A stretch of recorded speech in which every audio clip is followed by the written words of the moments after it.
Europe, where decades of slow immigration have accelerated to become a wave of migrants that has completely changed the demographic mix of that continent, not to mention the daily lives of the people who live there. Pull up your mental image of Sweden. Pacifism, socialism, blonde people, mandatory politeness, lilting accents, saunas, you know the cliche. If that's what you're picturing, you haven't been there recently. Here was the scene in Malmo, that's the country's third largest city, just the other day.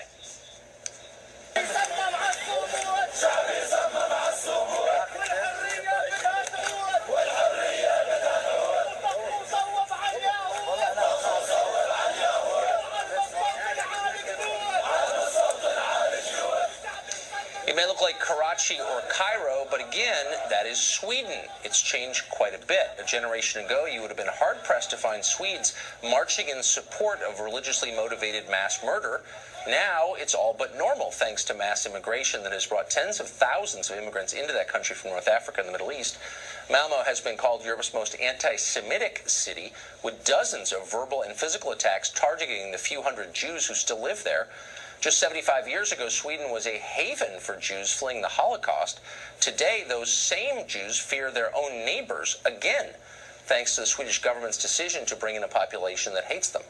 Just 2 days ago, a synagogue in Sweden was firebombed. It wasn't the first such attack, and unfortunately, it will likely not be the last. Meanwhile, in Paris, Muslim immigrants have taken over the city streets in some parts of the capital. Residents of one neighborhood are threatening a hunger strike if camping migrants aren't moved by the end of the year. They say trash is everywhere, and worse, women are being harassed regularly on the street. Mark Steyn is an author and columnist who's followed what's happening in Europe for some time, and he joins us tonight.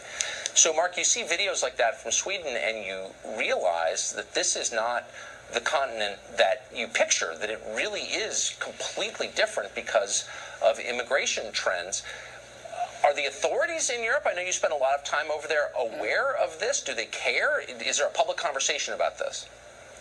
Well, Tony Blair was asked by the late Christopher Hitchens about my book and whether the demographic trends in Europe were part of what he called the public conversation, the European conversation with his fellow prime ministers. And Tony Blair gave a very revealing answer, I thought. He said it's part of the subterranean conversation. Right, exactly. In other words, Europe's leaders haven't figured out a way to talk about this in public.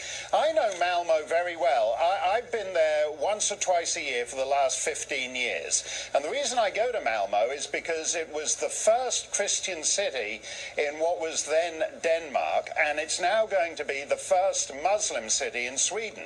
And I do something that I first did at the suggestion of a couple of those Swedish blondes you were mentioning, the ABBA girls, Britt Eklund, those kind of girls that you were talking about earlier, that they made one evening to me as I was sitting in a coffee shop, and at twilight I walked from downtown Malmo to Rosengård, which is the big Muslim suburb, and the Swedish blondes thin out and the covered women and the bearded men come towards you until eventually you're in a part of Sweden in which there are no uncovered women, and in which Muslim women who've come from Muslim countries where they didn't have to go covered, such as Bosnia, suddenly find they have to go covered when they emigrate to Sweden.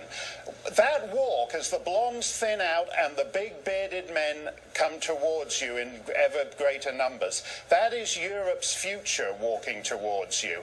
And I would say it's the biggest story of our time.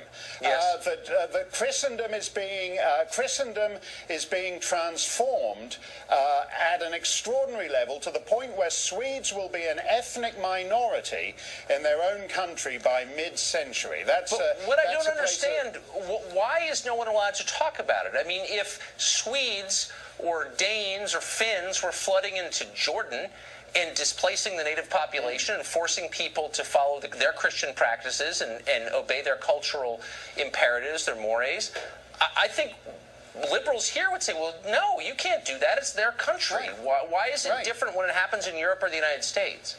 Well, you actually see it in the United States when they talk about New Orleans no longer being a chocolate city because too many white people have moved in. If you remember, that was one of the headlines a few years ago. Yeah.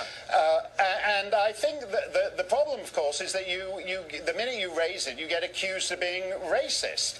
The minute you talk about it with any degree of honesty, that deputy leader of Britain First that you mentioned a couple of days ago, the police in Belfast flew all the way to London to arrest her, put her on a plane, take her back to Belfast for something she said in a speech at Belfast City Hall. Swedes are particularly dishonest about it. The wealthy Swedes, the minute their area gets like those scenes you were showing in Paris, where there's too many migrants and the neighborhood starts to change, they move out to all-white suburbs and all-white villages, and the moment they're there, they vote ever more enthusiastically in polls about how wonderful multiculturalism is. In other words, the more they move away from it, the more they are in favor of it. Of course, because it doesn't affect them. But if you intentionally set out to create an environment in which violent nationalism would flower, wouldn't this be it? Absolutely. I mean, the first duty of the political class is prudence. And you don't extinguish prudence for utopian delusions. And the reality is that people, as people know in almost any part of the world, that the minute you have Islam as 15 to 20% of your population, the mediation of relations between Islam and the rest of society becomes your principal domestic consideration, as is happening in front of our eyes in Sweden, in the Netherlands, in France, in Germany, in the United Kingdom. And it will happen here. The first duty of the political class is prudence. I'm getting that tattoo. Absolutely. And I'm giving you credit when I get it.